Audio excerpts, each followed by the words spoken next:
말씀을 해주시면 네. 우선 장시간 얘기 주셔서 감사하고요. 재밌게 제가 좀 궁금했던 점, 인생에 궁금했던 점 한 가지 말씀 여쭙고 싶습니다.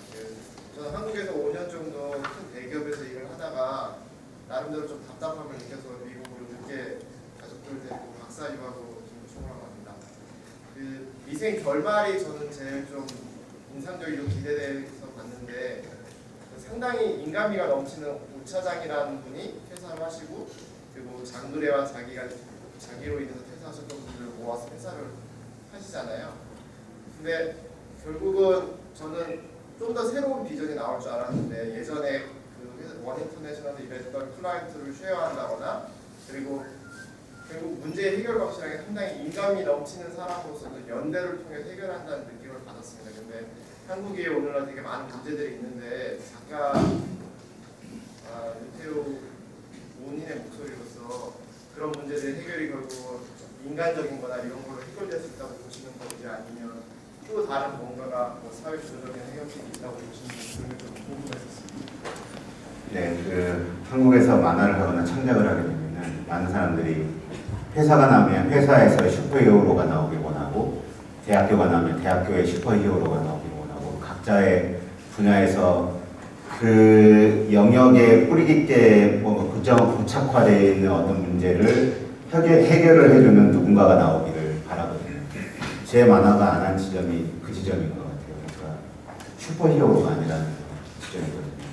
제 만화에 있는 주인공은 그 게임 내에 있는 사람이고 그 게임 자장 안에 있는 사람이기 때문에 이 사람이 그 안에서 갑자기 정사원이 되거나 또는 뭐 정사원은 안 됐으나 굉장히 뭔가가 인정받는 촉망받는 뭔가 대기업에 계속 더 있게 돼 있는 어떤 사람이 되거나 이런 문제로 안 갔던 이유는 이 만화 캐릭터밖에 안 되는 이 피조물이 어떤 성취를 이룬다고 해서 대한민국 사회가 실질적으로 바뀐다거나 그런 판타지를 저는 생각하고 싶지 않았기 때문에 그렇거든요.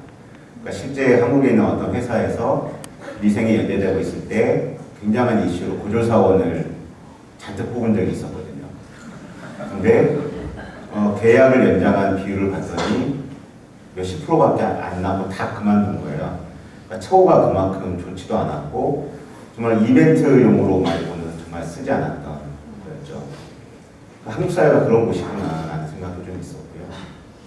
그 다음에 저는 이 만화를 했을 때 아까 말씀드린 것처럼 약간의 개인의 어떤 성장물 그리고 한국 사회에서 일하고 있는 그러니까 이 미생이라는 만화를 할 때 저에게 가장 큰 두려움은 어떤 거냐면 저는 고졸인데다가 아까 말씀드렸다시피 공부하고는 거의 담을 쌓고 살았던 사람이라서 무지함에 대한 공포가 굉장히 커요. 저는 그러다 보니 제가 대상화하고 있는 독자층은 다 지금 박사 준비하고 계시고 대부분 회사에 4년제 대학 나오고 공부도 많이 하고 저는 한 번도 해본 적이 없는 액수의 금액을 자기 이름을 책임을 지고 결제 사인을 해봤던 사람들이 제 만화의 독자인 거잖아요.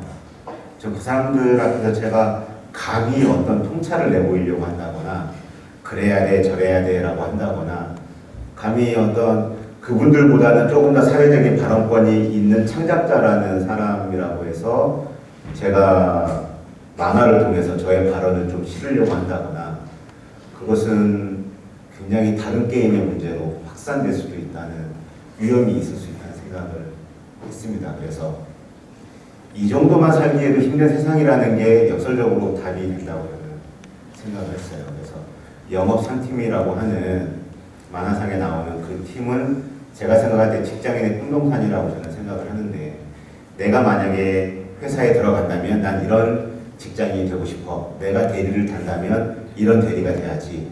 내가 과장이 된다면 이런 과장이 되겠어. 이렇게 처음에 잘 몰랐을 때 생각했던 지향이 모여진 팀을 하나 만들고 그런 팀임에도 불구하고 일을 하나 하는 것이 왜 이렇게 어려운 것인가. 한국 회사에서. 그게 이 만화에서 다루고자 했던 부분이거든요.